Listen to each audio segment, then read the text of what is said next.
Always a worry when you say it's very interesting. Fast and loose with that phraseology. Thank you very much for having me today to talk to you all. As Tim said, I'm from the printing charity, and what I principally want to talk to you about today is our free helpline, which is available for anyone in our covered sectors whose employers sign up for it. I'm one of our relationship managers. And as relationship managers, it's our role to go out and talk to businesses in the print, paper, packaging, graphics, publishing, and all the allied trades that go along with them about the ways that we support them and also support people who have retired from our industry. So we are a charity with, just checking that I've gone the right way. Yep. We're a charity with national reach, and we're the second oldest occupational charity in the UK. As well as practical and emotional support, we also champion people starting out on a career in print through our Rising Star Awards programme, which is a application and grant-based programme for 18 to 30-year-olds, and I run that programme, so I'm not going to speak in detail today, but hopefully there'll be interest in that as well. And since we were founded in 1827, all of the industries that we support have changed beyond recognition. So we've changed what we do to support them, but it's just as important now as it is then. So this is a short video about what we do. 100 years, we have been providing practical, emotional and financial support for people in print, paper, packaging, publishing and graphics, whenever we are needed, throughout careers and into retirement. We know life doesn't always go to plan. Our free confidential employee helpline provides in-the-moment emotional support 24 hours a day, 7 days a week. We provide grants to help people in our sectors who are struggling with an unexpected expense or everyday essentials, whether they're in work, unemployed or retired. And we signpost people to specialist resources and services when needed. Our retirement living is for people of reduced financial means who are retired from our sectors. They're friendly, welcoming and supportive almshouse communities where help is on hand if it's needed. And through our annual Rising Star Awards, we provide training and development grants to help the industry's emerging talent shine, equipping them with the skills they need to build a successful career in our vibrant, ever-evolving industry. From practical and emotional help to financial assistance, supporting skills development and retirement living. Remember, we're here for you. So that's an overview of pretty much everything we provide. And today, as I said, I want to talk mainly about our helpline, which is completely free, by the way. And there are, I think, a couple of people in the room whose companies have signed up to it already, so they can testify to that fact. And it's great to have feedback such as this from Mark Young, the MD of Blue Tree Group, which really reiterates the positive impact that our helpline can have. I think a bit of context is important. So I want to sort of ask for a show of hands. What percentage of UK workers feel they may not be adequately supported by their employers in terms of mental well-being? Anyone for 71%? Just that back row? Good solidarity. Anyone for 25? Just one. And then anyone for 43? The rest, I guess. Or just not sure. So the actual number is 71%. Now, this isn't to say that employers aren't looking after their employees in general. What Mental Health UK say is that it means that there are not plans in place to identify people having mental health and wellbeing challenges at work, and therefore there are not systems in place to help people when those challenges arise. So it can be quite a big thing to think about the cost, the administration of running something to support your people. And that's where our helpline can be a great first step to get you into that. So next one, we want to encourage cultures where people can talk about mental and physical well-being. So what percentage of working adults? Yes. So basically, sorry, it's different words. What percentage of working adults do not feel comfortable letting their line manager or senior manager know they are struggling with mental being at work? So someone might call in and say they're sick for one reason, and it's really mental health well-being. Anyone for 10%? Anyone for 15? Just you, sir, maybe 2. And all the rest of you, 35? Going with the running theme of the highest. That is correct.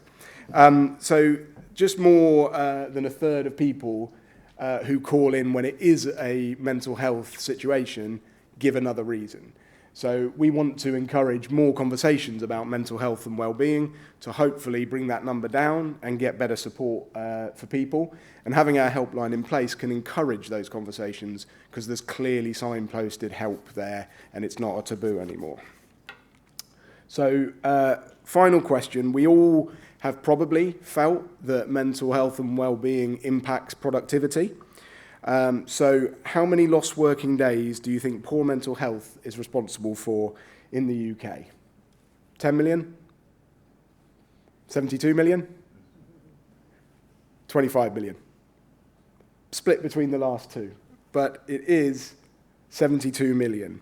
And that's not really a surprise when you get into working with these sort of things, because the statistics tell us that 25% of people in the UK will experience some kind of mental health challenge every year.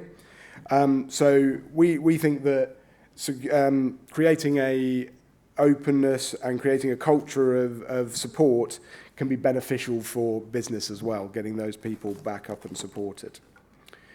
So the helpline is there for anyone whenever they need it. It doesn't matter whether you're in a company where you've already got other things that support people in their mental health and well-being, or if you're at the start of the journey, our helpline can be put into the company as another option alongside it. We don't publish the helpline number online or in public forums. The way you get the helpline is by signing up through printing charity channels, and this is because we want to create good partnerships and relationships with people who have the helpline, so we can continue to give you good information, give you advice, help working with your employees, as well as just providing the helpline itself. It was established in 2019, our helpline, and that was in response to an increase of calls to our financial welfare helpline, where people wanted emotional and practical support as well as financial support. Currently, it is also, as I said, totally free. It's completely confidential, so nothing gets fed back to the business. Everything is kept confidential. Currently, we've rolled it out to more than 320 companies, and that supports around 27,000 people and also extends to people's family household groups as long as that person's over the age of 16. As we've said before, we know that life doesn't always go to plan, and we believe people should have support in place when some of these challenges occur. Making the helpline available to as many companies as possible across the industry support is one of the ways we want to reach that goal. All members of UK SPA, so everyone at the event, I presume, or even the people who are thinking about signing up for SPA, and everyone in your teams can have access to our helpline. The helpline is available to support a wide range of practical and emotional issues. Emotional support is available 24/7, 365, and it's administered by British Association of Counselling and Psychotherapy approved counsellors. We believe it's critical to have 24-hour cover because a lot of businesses are still running 24-hour shifts and things can happen at any time. The practical support side is available from 8 a.m. to 8 p.m. Monday to Friday, and these are telephone information specialists that you can sort of think of like the Citizens Advice Bureau, but with a slightly wider ranging remit.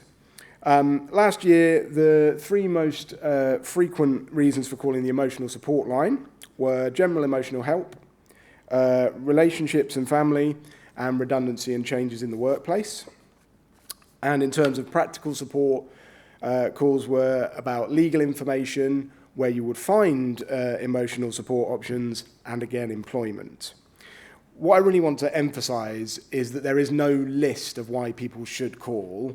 It's there for whoever, whenever, and however they need it, and the most important thing is to make that call and speak to someone about it. When a call is made, the caller could go to emotional or practical support or both if necessary. And in addition to thinking about your teams, they also support management and senior leadership when there's challenges within teams, because we know that running a business is challenging. And also, someone earlier mentioned about mental health first aiders. The helpline can support people who are dealing with other people's challenges, because those can build up as well. So once a business is signed up to the helpline, we're here to help you as relationship managers to roll it out across the business. And we want to emphasize that we work with you on that to make it as easy as possible. We provide a range of printed media and digital media, all free of charge. And then we can talk about aspects of embedding it in the team, how best to talk to teams, who's best to deliver it, where to put your materials, how often to update, all those kind of things. We also provide ongoing support through regular communications, touch points through the year, about well-being days and things to encourage those conversations to keep going. So there's just a couple of bits of feedback there for you to read. And I think what we like about them is that these were helping people with specific problems, and also that people were then happy to share onwards the experience and promote it. So finally, before we get coffee, I have sort of two asks / reminders for you. Is firstly, we want to make the helpline available to everyone in your organisation. So please get in touch. My contact details will be on the next slide. You can also find us on LinkedIn, on our website, and I'll also be around for a coffee. And then secondly, awareness is key. Tim said he didn't know about us. A lot of people don't believe that what we provide is free, but it truly is, and if you engage with us, you'll see that. So we would like you all to talk to your networks, talk to people in the industry, and encourage them to research us and get in touch. So, yeah, thank you very much for listening.